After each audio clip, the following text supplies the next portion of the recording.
sempre pelos séculos. Bendito seja o Senhor nosso Deus, eternamente, agora e sempre, pelos séculos dos séculos. Amém. No Evangelho de hoje, amados irmãos e irmãs, nós vemos aquela parábola de um senhor que tem uma vinha, um senhor que é dono da vinha e que aluga a vinha a uma quantidade de uma família de agricultores, e é suposto os agricultores que não são donos daquela fazenda, daquela herdade, daquela quinta, pagarem o fruto inerente ao arrendamento, ou seja, pagarem a renda. E o senhor, o dono, envia os seus servos receber o fruto que o arrendamento era suposto que desse. Bem, resumindo, os agricultores matam a primeira leva de servos, o senhor envia mais servos, mais numerosos, mata novamente os servos que o dono da vinha envia, e por fim o dono da vinha envia o seu próprio filho, até ele é morto. O senhor pensava, bem, o meu filho não o vão matar. E no final, esta é uma parábola que Cristo, nosso Senhor Deus e Salvador, nos informa, nos transmite, nos faz chegar aos nossos dias e mais quase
de forma completamente errónea, errada, torpe.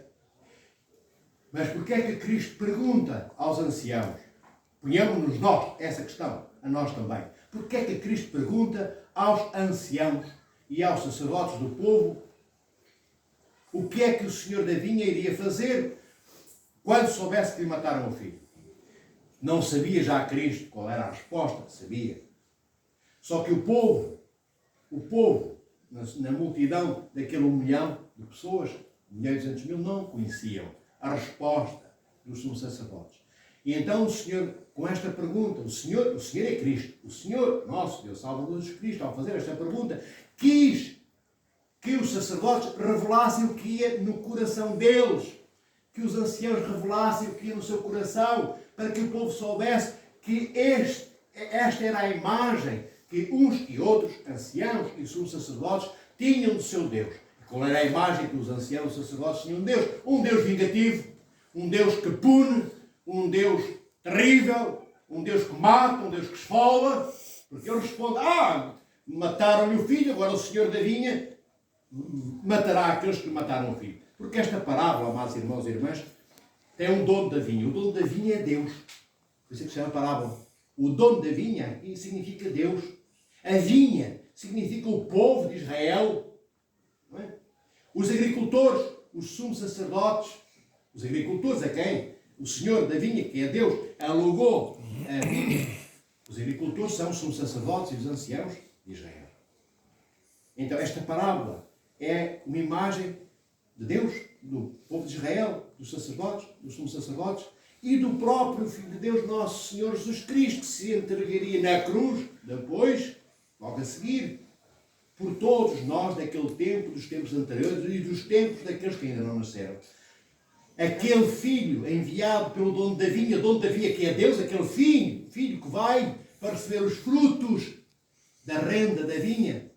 Que frutos são esses? Os frutos da renda da vinha que o Filho de Deus vai receber. Os frutos do nosso amor, os frutos do nosso amor, os frutos da nossa capacidade de perdoar, os frutos da nossa capacidade de nos sacrificarmos pelos outros que não têm condições para fazer sacrifício. Esses eram os frutos que o Filho de Deus ia e que veio colher junto de nós para entregar a seu Pai. Os frutos da nossa alma arrependida, para que possamos ir para o reino dos céus. Este é o fruto da encarnação do Senhor nosso Deus no ventre de Maria. Ele encarnou para que aquele ventre de Maria, que o gerou a ele, o Verbo encarnado, segunda pessoa da Santíssima Trindade, Filho de Deus e Cristo, nosso Salvador, ao nascer do ventre de Maria, Maria gerando Cristo, gerou-nos a nós todos também para o reino dos céus.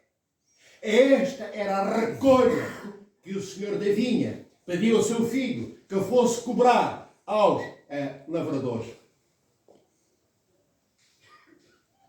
Nós, amados irmãos e irmãs, somos convidados por Deus a sermos também uma elite. Não eram só os sacerdotes e os anciãos da antiga lei que eram uma elite, ou seja, elite de povo grandioso, pessoas graúdas, pessoas poderosas, ricas em tudo, em bens e em vestuário e em bem falar, eram conhecedores, eram pessoas que tinham aprendido no tempo, eram sábios e sapientes, mas eram homens que eram uma elite nas coisas do mundo e eles foram talhados por Deus para serem administradores do património de Deus. E qual é o património de Deus? O património do Pai, do Filho e do Espírito Santo somos todos nós. Nós somos o património. Nós somos a herança do Senhor. Nós somos o que de mais precioso Deus tem. E como é que nós sabemos que somos preciosos e preciosas aos olhos do Senhor nosso Deus? Porque se não fôssemos preciosos e preciosas, homens e mulheres preciosos e preciosos, Deus, que só tem um Filho, que é Cristo, encarnado, Verbo encarnado, não o teria enviado para nos salvar, perdoando-nos os nossos pecados, se nós não fôssemos realmente preciosos para seu Pai. É porque todos vós sois lindos, belos e preciosas diante de Deus Pai, que Deus Pai envia o seu Filho para que nenhum de nós se possa perder. Então nós somos convidados, queridos irmãs e irmãos, a sermos uma elite, mas não na riqueza. A sermos grandes, não na riqueza. Mas somos convidados por Deus a sermos admiráveis e magníficos e magníficas na rejeição do pecado. Somos convidados a ser uma elite de homens e mulheres magníficos e admiráveis quando amamos os nossos inimigos. Somos convidados por Deus a sermos admiráveis e magníficos, filhas e filhos de Deus, quando amamos sem esperar em troca amor nenhum. Porque os homens, as mulheres deste mundo, o mundo, no seu todo, quando ama, gosta que o amem também de volta. Quem não ama e não gosta de ser amado. Mas esse não é o amor maior. É um amor bom. Amar de forma genuína, verdadeira, intensa e ser amado também. Não é mau. Mas o amor maior não é esse. O amor maior é este do nosso Senhor Jesus Cristo. O Senhor vai para a cruz. E na cruz não há quem o ame. Deus, seu Pai, não permite que Isaque, filho do patriarca Abraão, seja morto. Porque lembram-se dessa história. Deus pede a Abraão, vai, pega-me o teu filho e oferece-me em sacrifício. E Isaque já teria 14 anos, era o único filho de Abraão. Abraão já tinha 100 anos. E era o filho da promessa, Deus tinha prometido a Abraão que Isaque ia ser pai, enfim. em função de Abraão, Abraão ia ser pai e gerador de uma descendência mais numerosa do que as estrelas. Bem, mas Abraão só poderia fazer tudo isso através do filho, que ele já tinha 100 anos. Bem, de repente Deus pede o quê? Mata o teu filho e entrega-me o corpo morto. Na prática é isto. E Abraão pega no filho, faz o altar e prepara-se para imolar o filho. E vê, então será que Deus era mau? É? Então dá-lhe um filho, quando Abraão já é velhinho, agora tira-lhe o filho, pede que mate o filho, mas que Deus é este? Que Deus é este? É Deus do amor violento. Cuidado, amor violento não porque Deus castiga. Amor violento porque é um amor intenso. Tão intenso que ele envia o seu único filho. Violento por isso. Não violento porque Deus grita, porque Deus se irrita, porque Deus castiga. Não. Violento porque é um amor apaixonado. O de Deus. E voltando a Abraão. Quando Abraão vai para matar o seu filho, vem uma mão do céu e agarra-lhe a mão que tinha a adaga. E Deus não permite que ele mate o filho que Deus lhe pediu para ele matar. Ele ia matar o filho e entregá-lo a Deus. E porquê? Porque Abraão amava o filho como nenhum pai nem avô consegue. Ele já teve aquele filho cedo com a idade de bisavô. Tinha quase 100 anos quando foi pai. Nem ele nem Sara, sua mulher, acreditavam, vendo o amor que ele não tinha por aquele filho. Mas tinha um amor maior. Tinha um amor maior. E o amor maior de Abraão.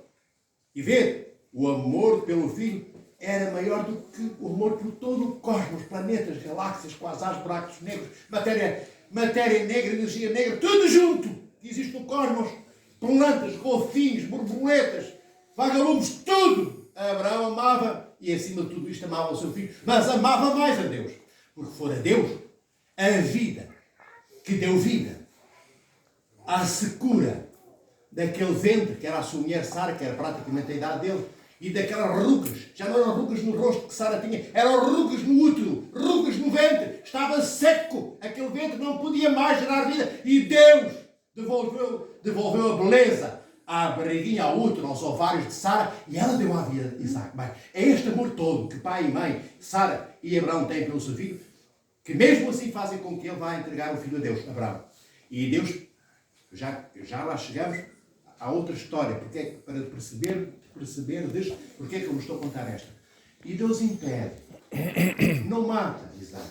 Isaac vem ser pai de Jacob, dos 12 patriarcas e por aí fora. Bem, mas quando Cristo sobe à cruz, 2000 anos depois da história que eu vos acabei de contar com Abraão, foi 2000 anos antes, quando 2000 anos depois Cristo sobe à cruz, não há uma mão humana que diga assim, não vergastes as costas do mestre, não vai para a cruz, eu vou para a cruz por ele, pega-me a mim, Pilatos, pregai-me a mim lá em cima. Não, tu não, que viessem 1000, então pregam-nos a todos, tens que nos matar a todos, porque não pregarás Cristo.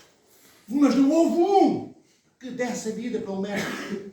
Mas Deus deu a vida onde só havia morte, que o ventre de Sara era a morte, já tinha secado, já não tinha. Era preciso ter menos de 60 anos, ela tinha quase 100 anos. Tinha que ter 40 e poucos anos, no máximo, para ainda poder ser mãe na última hipótese. E o Senhor dá-lhe vida. E depois todos tiram a vida a Nosso Senhor Jesus Cristo. E não há um ser humano, homem, que lá vá dizer, eu vou em teu lugar. Não há. Há José de Arimateia que ainda o ajuda a pegar na cruz. Os homens fugiram todos da cruz. Só ficou uma criança, que era um apóstolo, João, o teólogo, o discípulo amado, e Maria. Maria ficou, a mãe de Nosso Senhor Jesus Cristo. Essa fica na cruz. E Maria Madalena. E a outra Maria, Cleópatra. São as únicas que ficam. E vede, este é o amor que Deus nos dá.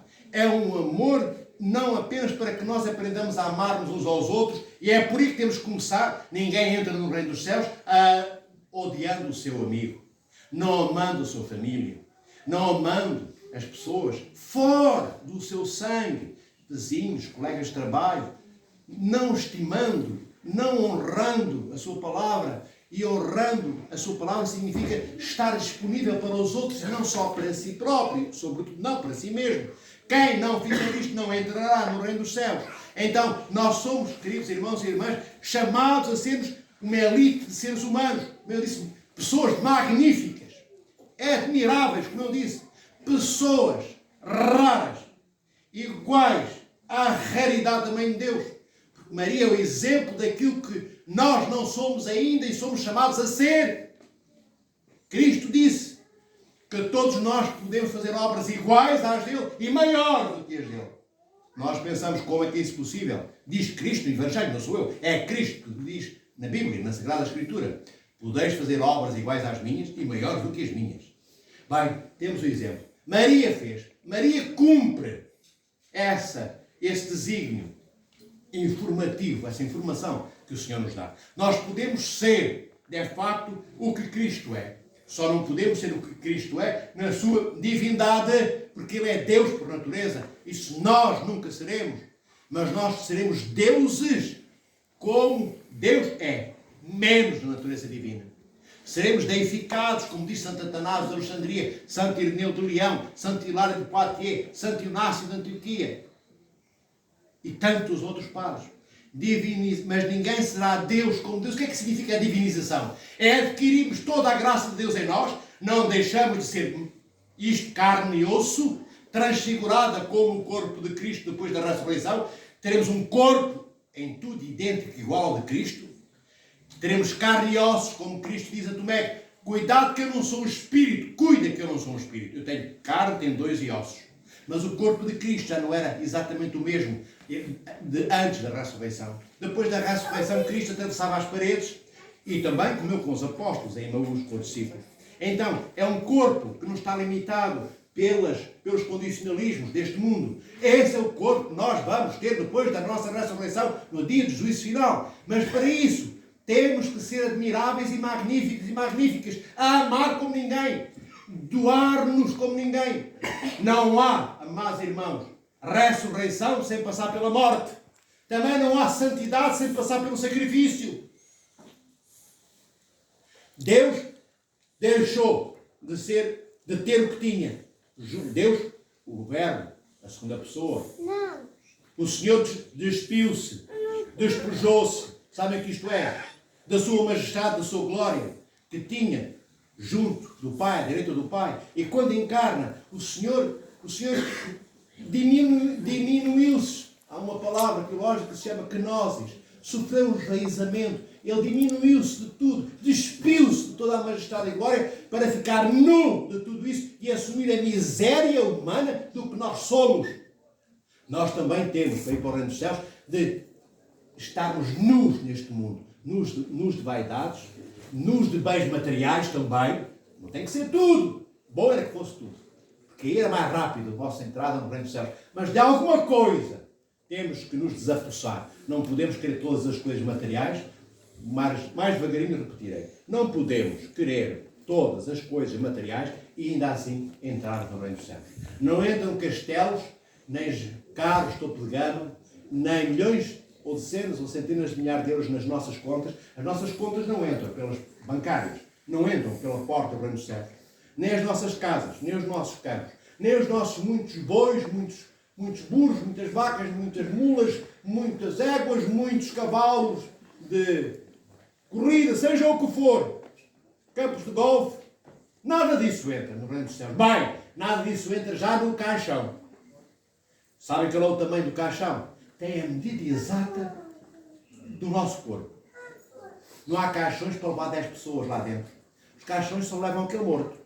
E mesmo que um caixão levasse 10 pessoas dentro dele, ou 100, a morte continua a ser uma experiência de solidão.